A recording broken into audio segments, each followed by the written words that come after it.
Ajantsika hatreo aloha no makasika niny lafim-baovao iny fa nanao fanambarana iombonana kosa ny mpitarika sy ny mpikambana sindikaly rehetra ao anatina firaisan-kinana sindikaly izay mahatsapa fa mihitatra ary tsy mijanona ny fanohitohinana ny zo sindikaly eto Madagasikara izay ataon'ny mpampiasa na ihany koa ataon'ny mpitondra fanjakana.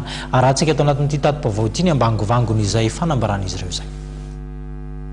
Takin'ny firaisan-kina sindikaly izay niona tamin'ny mpanao gazety teny Ampandrana ny maraina teo ny famerenana iasa ireo mpitarika sindikaly sy ny solotenan'ny mpiasa voaroka tsy ara-dalàna toy ny mpiasa efatra ao amin'ny Air Madagascar, 12 ao amin'ny SMMC Thomasina, solotenan'ny mpiasa 12 ao Ambadivy, mpitarika sindikaly 2 ao amin'ny Jirama ary 2 ao amin'ny commune Antananarivo renivohitra.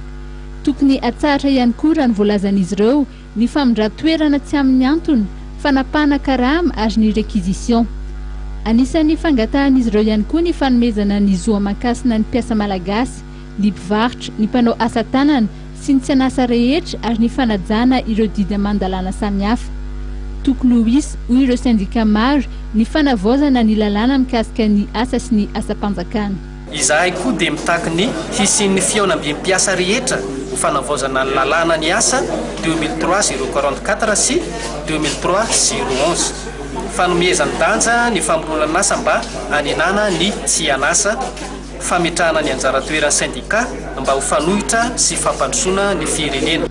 Notsindriany ireto firaisan-kina sindikaly ireto fa tsy misy idirana amin'ny resaka politika ny fitakiana, fa fitakiana ho fampanjariana ny tontolon'ny asa ho fanotry ny fampandrosoana.